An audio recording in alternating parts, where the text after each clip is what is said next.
palavra do Senhor diz assim, que Deus habita no meio dos louvores, amém? Isso quer dizer então que Ele habita aqui neste lugar, nessa noite. Glória a Deus. Eu queria orar mais uma vez com vocês. Você pode fechar os teus olhos, mesmo assentados? Pai, obrigado, Jesus, pelo privilégio que temos de estar na Tua presença. Obrigado, Senhor Deus, porque nós somos Teus filhos, Pai. E como filhos nos colocamos diante da mesa agora, onde o Senhor, nosso Pai, está sentado no lugar principal desta mesa. Ó Deus, como filhos nos colocamos diante, Deus, desta mesa onde o Senhor, ó Pai, nos serve com este banquete que é a Tua palavra, Senhor. E os nossos corações, Senhor, estão, Pai, sedentos por Ti, e a nossa alma faminta, Senhor, por Ti, ó Deus, e nós queremos mais de Ti. Senhor, entendemos que não faz sentido estarmos aqui se não for, Deus, para abrir o nosso coração e sermos ministrados pelo Teu Espírito. Não faz sentido estarmos aqui se não for, ó Deus, para abrir o nosso coração e receber do Senhor aquilo que o Senhor quer ministrar a nós. Em nome de Jesus, é assim que nós nos colocamos diante do Senhor nesta noite, Pai. Amém. Amém. Irmãos, eu quero convidá-los a abrir as suas Bíblias no Evangelho de João, no capítulo de número 21.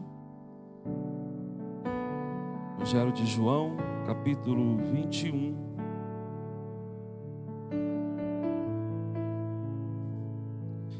Eu quero compartilhar hoje uma palavra com os irmãos que há 3 semanas atrás, mais ou menos, Deus tem gerado essa mensagem em meu coração, desde quando nós estudamos na nossa célula de adolescentes esse texto, o Evangelho de João.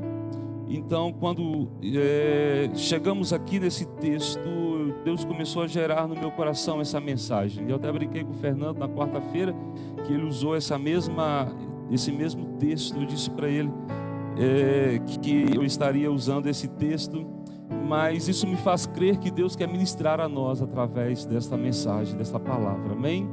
Glória a Deus. Todos acharam? A palavra do Senhor nos diz assim: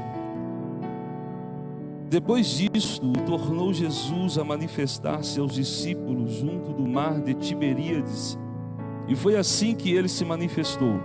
Estavam juntos Simão Pedro, Tomé, chamado Dídimo, Natanael, que era de Caná da Galileia, os filhos de Zebedeu, e mais 2 dos seus discípulos. Disse-lhes Simão Pedro: vou pescar. Disseram-lhe outros: também nós vamos contigo. Saíram e entraram no barco, e naquela noite nada apanharam. Mas ao clarear da madrugada estava Jesus na praia. Todavia os discípulos não reconheceram que era ele. Perguntou-lhe Jesus: filhos, tendes aí alguma coisa de comer? Responderam-lhe: não. Então lhes disse: lançai a rede à direita do barco, e achareis. Assim fizeram, e já não podiam puxar a rede, tão grande era a quantidade de peixes. Aquele discípulo a quem Jesus amava disse a Pedro: és o Senhor, Simão Pedro. Ouvindo então Pedro que era o Senhor, cingiu-se com sua veste, porque se havia despido, e lançou-se ao mar. Mas os outros discípulos vieram no barquinho, puxando a rede com os peixes, porque não estavam distantes da terra, senão quase 200 côvados. Ao saltarem em terra, viram ali umas brasas, e em cima peixes, e havia também pão. Disse-lhe Jesus: trazei alguns dos peixes que acabastes de apanhar. Simão Pedro então entrou no barco e arrastou a rede para a terra, cheia de 153 grandes peixes. E não obstante serem tantos, a rede não se rompeu. Disse-lhe Jesus: vinde e comei.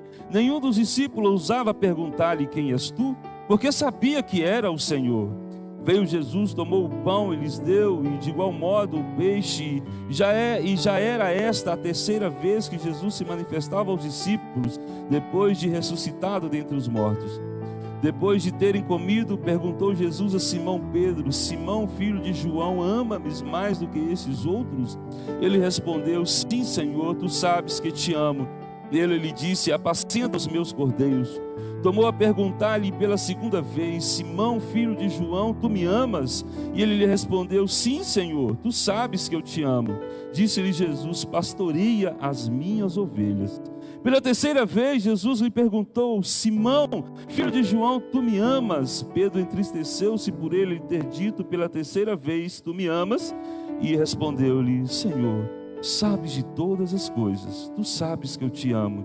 Jesus lhe disse: apacenta as minhas ovelhas. Em verdade te digo que quando eras mais moço, tu te cingias a si mesmo e andavas por onde querias. Quando, porém, fores velho e estenderás as mãos, e outro te cingirá e te levará para onde não queres. Disse isto para significar com que gênero de morte Pedro havia de glorificar a Deus. Depois de assim falar, acrescentou-lhe: segue-me. Amém. Irmãos, esse é um texto que narra um episódio muito marcante na vida dos discípulos, porque eles aqui estavam após a crucificação de Jesus e após a sua ressurreição. Podemos dizer que os discípulos aqui estavam meio que desorientados, porque eles não tinham mais a companhia de Jesus como era de costume. A rotina desses homens havia mudado há cerca de 3 anos. Por 3 anos eles andavam com Jesus, por cerca de 3 anos eles comiam com Jesus. Onde Jesus estava, eles estavam juntos. Jesus ensinando para eles todas as coisas, Jesus orientando a eles tudo que eles tinham que fazer. Então a companhia de Jesus fez parte da rotina desses homens. Então eles agora estavam desorientados, porque afinal Jesus não estava com eles. Jesus havia sido crucificado.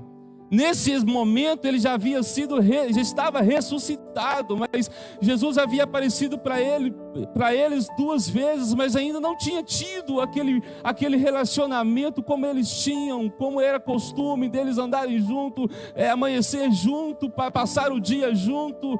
Aqui eles estavam meio que perdidos. Então eles tiveram uma ideia: olha, vamos fazer o que nós sabemos fazer, que é pescar, né?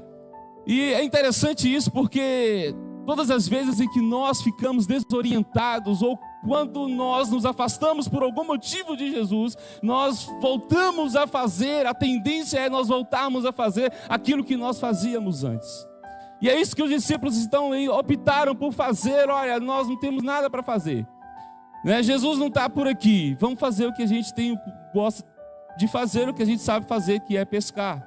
E eles foram pescar, e eles entraram então no barco, no mar de Tiberíades, ou o mar da Galileia, e foram pescar. E o texto vai dizer que eles tentaram pescar a noite toda e não conseguiram pegar nada, não pescaram nada. Quando então pela manhã, alguém lá da beira da margem do mar grita assim: filhos, vocês pegaram alguma coisa? Tem alguma coisa aí de comer? E eles disseram: não pegamos nada. Então ele diz: joguem a rede do lado direito. Então eles fazem, obedecem. Então o texto vai dizer que a rede quase se arrebenta de tanto peixe, 153 grandes peixes. Mas antes de falar necessariamente desse texto, é interessante a gente pensarmos o motivo pelo qual Jesus estava ali naquele dia. Não era somente por causa dos discípulos, de todos os homens, mas eu particularmente entendo que Jesus estava ali naquele dia, naquele momento, além de cumprir a sua palavra que ele havia dito, que encontraria com os discípulos na Galileia, antes dele ser morto. Ele disse: olha, eu encontrarei com vocês na Galileia, vou ressuscitar e estarei com vocês. Mas Jesus estava ali também naquele dia por causa de um homem, e esse homem, por causa de um discípulo chamado Pedro. Pedro aqui estava vivendo uma situação muito delicada. Pedro estava vivendo uma situação distinta dos outros discípulos, porque ele estava constrangido pela situação que havia acontecido com ele, que era o fato dele ter negado a Jesus. Pedro aqui então, ele estava com a sua consciência pesada. Pedro estava aqui com a sua mente como se estivesse carregando um saco de cimento de 50 quilos. Pela culpa, pelo fato dele ter negado a Jesus. E até então, até nesse momento, ele ainda não havia encontrado com Jesus para bater um papo, para acertar essa pendência. Havia uma pendência entre Pedro e Jesus, e Pedro queria resolver este negócio. Jesus já havia aparecido para eles cerca de 2 vezes, mas Jesus não tinha chamado Pedro para conversar ainda. Então Pedro, eu acho que ele estava com aquela ansiedade no seu coração e queria resolver aquela situação, porque afinal de contas, Jesus era o seu amigo íntimo, era o seu melhor amigo. Afinal de contas, Jesus era aquela pessoa que Pedro tinha um afeto muito grande por ele. E ele havia negado, e ele jurava amor por esse amigo. Ele dizia: onde o Senhor for, eu estarei. Eu morrerei por ti se for necessário.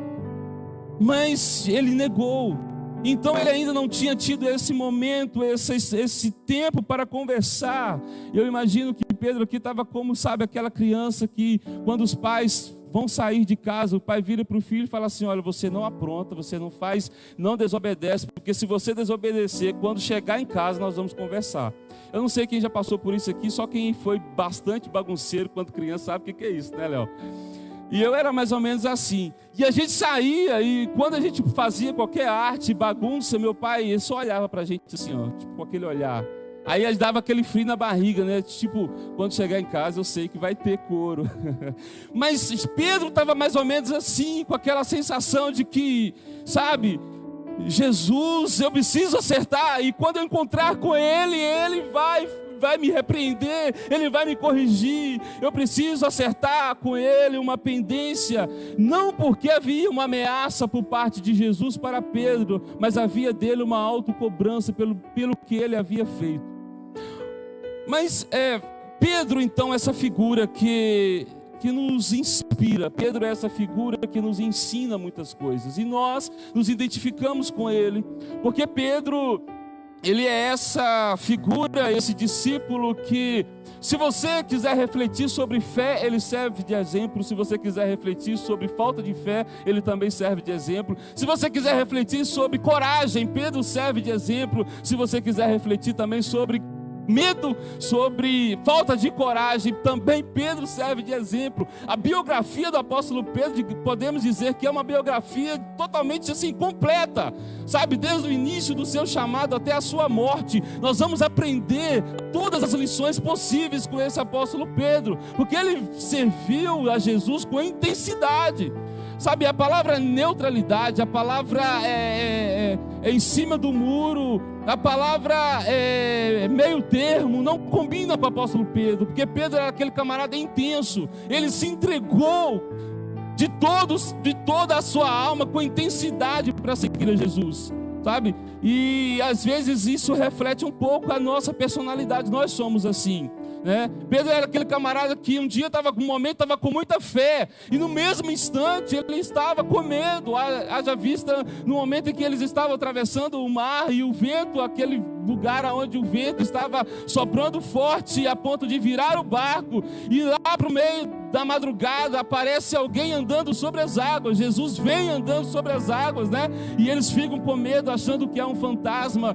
E quando eles reconhecem que é Jesus, Jesus diz: filhos, acalme-se, porque sou eu.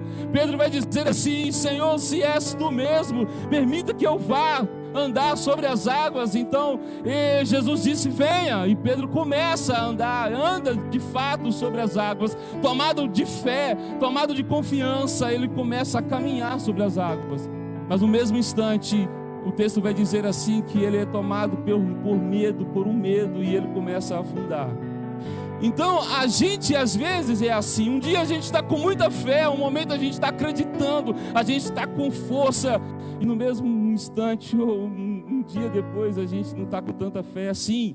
Não é verdade? Por exemplo, a gente vem no culto aqui, ouve a ministração, a palavra de Deus, como o último domingo, uma palavra abençoada, como que o pastor ministrou, porque Ele me amou, eu sou forte, forte sou, e a gente sai daqui então com muito ânimo, se sentindo forte, eu sou forte, e nada vai me deter. Na segunda-feira a gente acorda pela manhã se sentindo forte, eu sou forte, nada vai me deter. Na terça-feira, aí eu acho que eu sou forte. Aí na quarta-feira eu já não sou forte mais. E aí a gente nem vem na igreja na quarta-feira, né? Porque a gente já está se sentindo fraco. A gente oscila, nós somos assim, nós identificamos com Pedro aqui. Mas queridos, falar de Pedro então é falar dessa personalidade que era referência entre os discípulos, porque Pedro ele era o porta-voz do grupo. Pedro, ele é aquele camarada que não tinha vergonha, não tinha problema de interromper os discursos de Jesus no meio. Jesus estava pregando, estava anunciando, e Pedro, Jesus, para aí que eu não estou entendendo, explica melhor isso daí. E Pedro é esse camarada que tinha essa facilidade de levar Jesus, instigar Jesus aos discursos mais lindos e mais bonitos. Como uma certa vez Jesus estava pregando sobre comunhão, sobre relacionamento, Pedro chega para Jesus e fala assim: Senhor, quantas vezes eu tenho que perdoar meu irmão? Umas 7 vezes está bom, né? Jesus fala: não, Pedro, 70 vezes 7. E a partir daí Jesus então conta uma parábola linda a partir dessa pergunta de Pedro. Uma certa vez Jesus ele estava pregando e Jesus disse assim para eles: quem os homens dizem que eu sou? E aí uns começaram a dizer: olha, Jesus, uns dizem que o Senhor é Elias, outros dizem que o Senhor é Jeremias, outros dizem que o Senhor é profeta tal. E aí Pedro levanta e diz assim: e Jesus pergunta para eles: e vocês, quem dizem que eu sou? Aí Pedro diz assim: tu és o Cristo, Filho do Deus vivo. Uma das frases lindas, do Novo Testamento. Então, eu acho que se fosse hoje, os discípulos, os amigos de Pedro olhariam para ele e falariam assim: Pedro, você mitou agora, hein? Essa foi boa. E tem um Pedro, ele foi protagonista e ele foi autor das frases, de lindas frases, de frases que são reconhecidas como frases mais bonitas do Novo Testamento, por causa da personalidade, desse seu jeito intenso de servir a Jesus. E ele era essa pessoa que constante, ele era essa pessoa então que estava entregue totalmente a Jesus e não tinha medo de se entregar a Ele. Uma certa feita, Jesus chama ele, Tiago e João, para irem com ele ao monte para orar. E ali então, quando eles chegam naquele lugar, acontece o que a Bíblia chama de transfiguração. Uma glória invade aquele lugar, o rosto de Jesus resplandece como o sol e as suas roupas brilham como uma luz. E naquele momento o texto vai dizer que aparece Elias e Moisés e começa a conversar com Jesus. E aí Pedro, vendo aquela glória, aquela manifestação sobrenatural, do nada Pedro então interrompe aquele momento e fala assim: ô Jesus, só um minutinho, dá licença aqui, vamos ficar aqui. Se o Senhor quiser, eu construo uma tenda para o Senhor, uma para Elias e outra para Moisés. Aí o texto vai dizer assim que uma nuvem naquele momento então se põe sobre eles, e de dentro da nuvem sai uma voz que diz: este é o meu filho amado, ouça-o, escutai-o. Então Pedro, acho que naquele momento olha para cima assim: valeu, entendi o recado, para ficar caladinho, Então ele era esse camarada, sabe, que não tinha medo de falar. Mas então Jesus aqui agora chama Pedro no meio nesse encontro agora aqui no mar da Galileia, e na beira da praia. Jesus, quando os discípulos se aproximam deles com a rede cheia de peixe, Jesus, ele inicia aquele churrasco ali. Jesus já estava com uma fogueira preparada, e quando eles chegam perto de Jesus, já havia então um fogo, uma fogueira, os peixes sobre ali aquela fogueira. Então Jesus oferece, e eles comem, e eles se alegram. E depois então Jesus chama Pedro e fala assim: Pedro, né, vamos conversar então, né? Vamos conversar. Pedro, tu me amas? Ele faz essa pergunta para ele: tu me amas? Eu acho que Pedro esperava qualquer coisa, ouvir qualquer coisa de Jesus naquele momento. Pedro esperava qualquer palavra da parte de Jesus ali naquele dia, menos essa pergunta: tu me amas? Mas eu penso que Pedro, antes de responder essa pergunta, naquele momento passa um filme na sua cabeça. Pedro começa a se lembrar naquele momento dos momentos marcantes que ele viveu com Jesus. Eu acredito então que naquele instante passa um filme na cabeça de Pedro, começando pelo dia em que ele foi chamado por Jesus, quando ele estava ali no mar da Galileia. E Jesus então, ele chega, quando ele estava ministrando as pessoas, Jesus entra no barco de Pedro. Do nada, Pedro estava lavando as redes, assim, preparando para ir embora, porque tinha passado todo o dia pescando. Jesus chega, entra no barco de Pedro e fala assim: Pedro, e fala assim: vamos, se afasta um pouco aqui da praia. E Jesus começa a pregar e anunciar a palavra às pessoas que estavam ali perto, e Pedro só ouvindo, só observando. E depois Jesus olha para Pedro e fala assim: faze-te ao largo, vamos mais profundo e vamos pescar. Pedro fala assim: Jesus, eu já tentei pescar a noite toda, não peguei nada, mas sobre a tua palavra eu lançarei a rede. Ou seja, Pedro estava dizendo assim: Jesus, olha, eu sou pescador, eu entendo de pesca, disse que eu sei, eu entendo, e eu não peguei nada. Mas se o Senhor está falando, né? Se o Senhor está querendo, vamos pescar.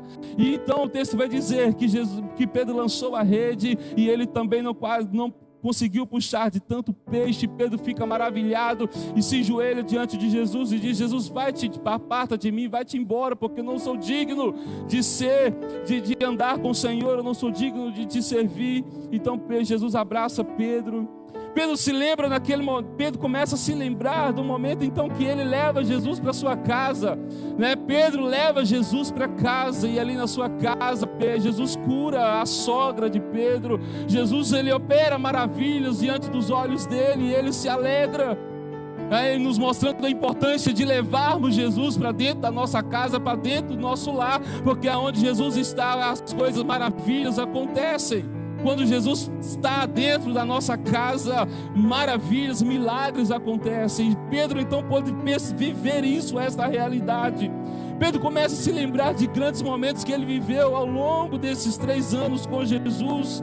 Eu acredito que ele se lembrou naquele momento de um fato muito inusitado. Quando Pedro andava pela rua, alguém o abordou dizendo assim: Pedro, seu mestre não paga impostos? Eles estavam cobrando imposto, e Pedro disse assim: sim, paga impostos, sem saber o que responder. Então quando Pedro entra dentro da casa, Jesus estava lá, e quando Jesus olha para Pedro, disse assim: Pedro, deixa eu te dizer uma coisa, a quem os reis cobram impostos, dos filhos ou dos outros? Pedro vai dizer: sim, dos outros. Então Jesus disse: então os filhos deveriam ser isentos, mas para que eles não se escandalizam, Pedro, vai lá no mar, pega o anzol, a vara, e joga no mar. O primeiro peixe que você pegar, vai ter uma moeda dentro desse peixe. Pega essa moeda que corresponde ao valor que precisava ser pago do imposto, e paga o meu e o teu imposto. Então Pedro, é interessante porque Pedro obedece Jesus, né? Ele poderia dizer: mas Senhor, por que não fazer um milagre mais fácil, né? Por que não fazer aparecer uma moedinha aqui, tipo dentro do copinho? Não seria mais fácil? Mas Pedro obedece Jesus, lança um anzol no mar, pega o peixe, abre o peixe, dentro do peixe estava lá a moeda que Jesus havia dito: pega a moeda e paga o imposto, né? Pedro começa a se lembrar também do momento muito importante que ele estava assentado à mesa juntamente com seus amigos, conversando sobre talvez quem seria maior entre deles, quem seria maior no reino. E Jesus, angustiado por saber que o momento da crucificação se aproximava, a sombra da cruz pairava sobre ele. Jesus, ele levanta do seu lugar e ele abaixa e começa a lavar os pés de cada um deles. E quando ele chega para lavar os pés do Pedro, Pedro diz: não, Senhor, meus pés o Senhor não vai lavar. E Jesus diz para ele assim: Pedro, mas se eu não lavar os teus pés, você não tem parte comigo. Aí Pedro logo: não, então se assim lava os meus pés, lava minhas mãos, lava por inteiro, Senhor. Porque Pedro era intenso, ele queria viver com intensidade. E assim Pedro viveu grandes momentos, e eu acredito que ele naquele momento também se lembrou daquele momento em que Jesus o avisou. E é chegada a hora. E Pedro naquele momento diz para Jesus assim: mas Jesus, que é isso? Eu estou pronto, eu estou preparado para ir contigo até a morte, eu estou pronto para morrer pelo Senhor. Jesus, eu amo o Senhor mais do que todos estes aqui.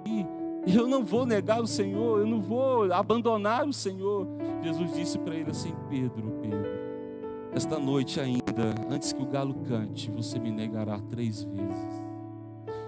E Jesus, ele sai então desse lugar e ele vai para o Monte das Oliveiras, ele vai para o jardim de Getsêmani, vai orar, e ele chama os seus 3 companheiros que sempre estavam com ele, Pedro, Tiago e João, vai orar juntamente com ele. E o texto vai dizer isso lá em Mateus 26, 36, vai dizer assim, que Jesus, ele vai orar, e enquanto ele ora, ele volta e vê que Pedro, Tiago e João estavam dormindo, e aí Jesus então diz: mas vocês não podem vigiar comigo um pouco, vocês não podem ficar comigo um pouco, vigiar e orar para que não caís em tentação. Porque o espírito está pronto, mas a carne é fraca. E ele volta continua orando, e ora, e chora, ora e chora. E ele volta novamente para vê-los, e eles estavam dormindo de novo. E Jesus volta para o 3º período de oração, e ora e chora. E quando ele se levanta e vê, eles estavam dormindo novamente. E ele desperta-os, diz: olha, levanta-se, porque é chegado a hora. E a Bíblia vai dizer assim, que naquele momento cerca de 400 soldados romanos vêm se aproximando para levar Jesus. E eles tomam a Cristo, a Jesus. E a Bíblia vai dizer assim, que Pedro, ele saca uma espada de um dos soldados e ainda tenta matar o soldado, só que o soldado desvia e pega na orelha do soldado e corta a orelha do soldado fora. Jesus, ele pega a orelha no chão, e vai lá e cola a orelha de novo no soldado e fala: Pedro, você não aprendeu, Pedro? Quem viver pela espada morrerá. Se eu quisesse, eu pediria ao meu Pai, ele enviava legiões de anjos para me defender. E a Bíblia vai dizer então que Jesus é levado naquele momento, e os discípulos dispersam, eles correm, eles fogem. E Pedro começa a seguir Jesus de longe. E Pedro então, ele entra no pátio da casa dos sumos sacerdotes, para onde Jesus foi levado. E ali naquele lugar havia uma fogueira. E naquela fogueira então Pedro se assenta junto com outras pessoas. E chega alguém e diz para ele assim: mas espera aí, você é um daqueles que estavam com Jesus? Pedro: não, eu não conheço aquele homem. E logo em seguida, depois chega outra pessoa para ele e diz: espera aí, eu estou reconhecendo você é um dos discípulos que estava com ele. E Pedro nega mais uma vez, dizendo que não conhecia Jesus. E pela 3ª vez chega alguém dizendo: você é discípulo dele, você andava com ele, você é galileu como ele. E a Bíblia vai dizer assim, que Pedro ele nega e xinga e jura que ele não sabia quem era Jesus. E naquele momento então o galo canta, e Jesus, ele passa, então volta pelo pátio e ele olha nos olhos de Pedro. E Pedro se entristece e ele chora amargamente. Ele chora amargamente. A partir então daquele momento, Jesus é levado. Jesus é açoitado, Pedro não estava lá. Jesus, ele é levado a carregar a cruz pesada e Pedro não estava lá. Jesus é pendurado no madeiro, Pedro não estava lá. Jesus, então, ele morre, Pedro não estava lá. Jesus, ele é sepultado e Pedro, seu amigo, não estava lá. E então, no domingo, Jesus, ele ressuscita como ele havia dito. E as mulheres vão ali ver o túmulo vazio. Jesus aparece a eles. E Pedro, então, agora com esse peso na sua consciência, com esse sentimento de culpa, talvez se sentindo aquela pessoa que não merecia uma segunda chance. Eu não mereço uma segunda chance. Eu não mereço mais nada que venha de Jesus. Naquele momento, eu acho que esse sentimento levou Pedro a pensar que Jesus iria esquecer dele. Eu acredito que esse sentimento levou Pedro a achar então que Jesus não iria mais confiar nele. Então Jesus aparece a eles e primeira vez e não fala nada, a segunda vez e não fala nada. E eles vão então lá para Galileia. Eles saem de Jerusalém, vai para o mar da Galileia, anda cerca de 100 quilômetros. Pedro diz assim para os seus amigos: olha, eu vou pescar, eu vou fazer o que eu sei fazer, eu vou voltar à minha antiga vida. E aí os seus amigos, os seus outros discípulos, os seus amigos dizem assim: quer saber, Pedro, eu vou com você também. Pedro tinha um poder de influência, ele conseguia influenciar os outros porque ele era líder. Eu vou também com você. E Pedro e eles vão. Então, e aí a gente entra no texto, a gente volta para o texto que nós lemos. Eles tentaram pescar a noite toda, mas não conseguiram pegar nada. E pela manhã alguém chega lá na beira da praia e diga assim: filhos! E essa expressão já tem aí, irmãos, um caminhão de graça. Porque Jesus chama de filhos aqueles que abandonaram Ele. Jesus chama de filhos aqueles que viraram as costas para Ele. Jesus chama de filhos aqueles que no momento que Ele precisava, digamos assim, dos seus amigos, eles deram no pé. Jesus chama de filhos aquele que havia negado Ele, que disse que não o conhecia. Então Jesus chega e diz: filhos, tendes alguma coisa aí de comer? E eles ainda não haviam reconhecido que era Jesus. E o texto vai dizer assim então, que eles respondem: não, porque nós não pegamos nada. E aí ele diz: joguem do lado direito, joguem a rede do lado direito. E naquele instante então eles jogam a rede e pegam aqueles 153 peixes. Aí João olha para Pedro: Pedro, peraí, Pedro, Tiago, eu no barquinho no mar da Galileia, jogaram a rede, não pegaram o peixe no mar da Galileia. O mestre mandou jogar a rede do outro lado. E lembra dessa musiquinha aí? Quem lembra? Quem mais antigo aí vai lembrar, né? Aí eu imagino João dizendo para Pedro: esse negócio vai virar até musiquinha infantil, cara. Mas deixa eu te falar um negócio: é ele, Pedro. É Ele, é o nosso mestre que está lá, Pedro, é Jesus. Aí a Bíblia diz que Pedro, ele se joga no mar, primeiro, nem espera ninguém, deixa aquela rede cheia de peixe para trás e vai encontrar com Jesus, porque ele queria isso.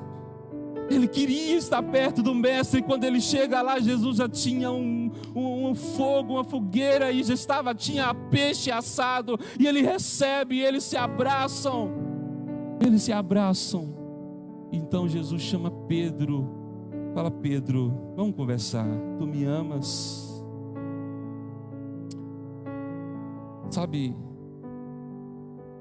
essa expressão aqui, queridos, ela nos ensina algumas lições importantes. onde para compreendermos melhor esse diálogo de Jesus com Pedro, a gente precisa ir no original, no grego, para entendermos esse verbo amar aqui, o verbo amor, porque Jesus ele fala de um tipo de amor para Pedro, Pedro responde com outro tipo de amor. Quando Jesus pergunta para Pedro, tu me amas? Ele estava perguntando para Pedro o amor ágape, o amor agapau, porque o amor ágape era o amor incondicional, é o amor de Deus, é o amor maior, é o amor supremo, é o amor sacrificial. E Pedro responde para Jesus: sim, Senhor, eu te amo, no amor filial. O amor filial é o amor de amizade, é o amor de afeto, eu gostar de você.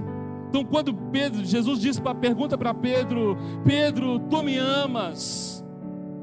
Com amor ágape, com amor supremo, com amor sacrificial, Pedro responde para Jesus: Senhor, eu gosto de você.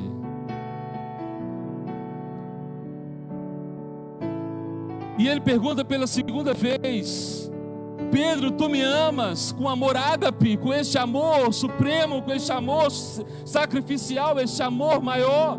E Pedro responde pela segunda vez: o amor filial. Senhor, eu gosto de você. E então Jesus, na terceira vez, agora ele já muda a pergunta, porque ele usa a expressão de Pedro. Ele usa o mesmo verbo dito por Pedro. Agora ele pergunta: Pedro, então quer dizer que você gosta de mim? Você gosta de mim, Pedro? E aí ele se entristece. E ele responde: Jesus, tu sabe de todas as coisas. O Senhor sabe que eu só gosto de você. E aí eu quero rapidamente aqui compartilhar com você 3 motivos, ou qual que era a intenção de Jesus quando fez essa pergunta para Pedro. Você acha que Jesus queria saber se realmente Pedro o amava? Não! Jesus sabia, conhecia o coração de Pedro, e ele sabia qual era a intensidade do amor de Pedro por ele. Mas a intenção de Jesus aqui, em primeiro lugar, foi levar Pedro a uma autoavaliação. Para ele fazer isso, ele refletir e avaliar qual era o nível do amor que ele tinha por Jesus. Jesus queria que Pedro fizesse naquele momento uma introspecção, que analisasse dentro dele o seu coração, para saber qual era o nível do seu amor que ele tinha por Jesus. E quando então Jesus faz essa pergunta para ele, e após passar esse filme da sua cabeça, dos momentos marcantes que ele viveu com Jesus, ele chegou à conclusão que ele não o amava de forma ágape, com amor agapau, mas o amor que ele tinha por Jesus era um amor filial, era um afeto, era um amor de amizade. Então, essa é uma pergunta que nos faz pensar, sabe, irmãos? Qual é o nível do nosso amor por Jesus? Se fosse para mim, para você, se fosse para você agora que Jesus estivesse perguntando isso, diante de você agora, como estava com Pedro naquele lugar, imagina esse cenário, você agora diante de Jesus, diante de uma fogueira, diante agora perto da beira da praia, e uma conversa particular, uma conversa íntima, só você e Jesus, e ele te pergunta: tu me amas? Com amor ágape, com este amor maior, tu me amas de verdade? Qual seria a nossa resposta? Qual seria a tua resposta? Qual seria? Enquanto eu meditava nessa palavra, algumas coisas delas, eu entendo ser o Espírito Santo ter ministrado ao meu coração, traga essa iluminação, e Deus falava comigo que nós vivemos uma geração que gosta de Jesus, mas pensa que o ama. Uma geração iludida com relação ao seu próprio sentimento em relação a Deus. Uma geração que acha bonito falar que é crente, uma geração que vem à igreja, que canta bonito, que prega bonito, que tem um ritual bonito, uma liturgia bonita, que gosta, que diz que ama, mas na verdade gosta de Jesus, ou que gosta de Jesus, mas pensa que ama. Sabe, o amor ágape é esse amor sacrificial, é o amor que doa, é o amor que se entrega, é o amor que importa. E às vezes nós estamos constantemente dizendo para Deus: eu te amo, eu te amo, eu te amo, mas sem medir o sentido dessa expressão, desta palavra, e sem saber se realmente nós estamos correspondendo a essa expectativa de Deus em relação a nós, se nós estamos o agradando, ou se é este amor que Deus espera de nós. Quem ama se doa, quem ama se sacrifica. Quando nós vamos querer saber, por exemplo, de um casal, se eles se amam, ao perguntar, por exemplo, ao marido se ele realmente ama a sua esposa, como nós iríamos fazer essa pergunta para essa pessoa? Como perguntar, por exemplo, a um marido se realmente ele ama a sua esposa? A gente perguntaria naturalmente: você tem coragem de dar a sua vida por ela? Você tem coragem de abrir mão dos seus sonhos para realizar os sonhos dela? Você tem coragem de se sacrificar por ela e vice-versa? Porque esse é o nosso conceito de amor, não é? E esse é o conceito do amor ágape, o amor sacrificial, o amor que doa, o amor que entrega. E não dá para dizer que nós amamos a Deus se realmente nós não tivermos coragem de nos entregar a Ele. Não dá para dizer que nós amamos de fato do nosso coração ao Senhor se não tivermos coragem de nos doarmos por inteiro a Ele. Não dá para dizer que nós amamos a Deus se nós não estivermos dispostos a obedecer a Tua palavra. Porque dizer que ama, mas não tem coragem de perdoar, dizemos que amamos, mas não temos coragem de abrir mão do nosso orgulho, dizemos que amamos, mas às vezes não estendemos as mãos para quem precisa, dizemos que amamos, mas nós não nos esforçamos para estarmos coletivamente em comunhão uns com os outros, ou dizemos que amamos e não agimos como igreja. Sabe, quem ama se importa. E importar, queridos, não é só, sabe, eu vou ligar para o meu irmão, ou ele é uma pessoa legal. A palavra importa, ela é a que dá origem à palavra importante. Quando alguém é importante para você, você importa ela para dentro de você. Você importa essa pessoa para dentro de você. Se eu digo o Léo é uma pessoa importante para mim, é porque eu o importei para dentro de mim. Eu o considero como uma pessoa, ele é especial para mim. Às vezes dizemos para Deus que o amamos, mas não o importamos ainda para dentro do nosso coração, para que Ele ocupe o primeiro lugar, para que Ele ocupe o lugar de honra dentro de nós. E aí Jesus vai dizer lá no Evangelho de João, capítulo 15, versículo 4, ele diz assim: permaneçam em mim e eu permanecerei em vocês. Nenhum ramo pode dar fruto por si mesmo se não permanecerdes na videira. Vocês também não podem dar frutos se não permanecerdes em mim. Olha, Jesus está dizendo assim: eu permanecerei em vocês e vocês em mim. É diferente de dizer assim, que eu estou com Ele e Ele comigo. Eu estou nele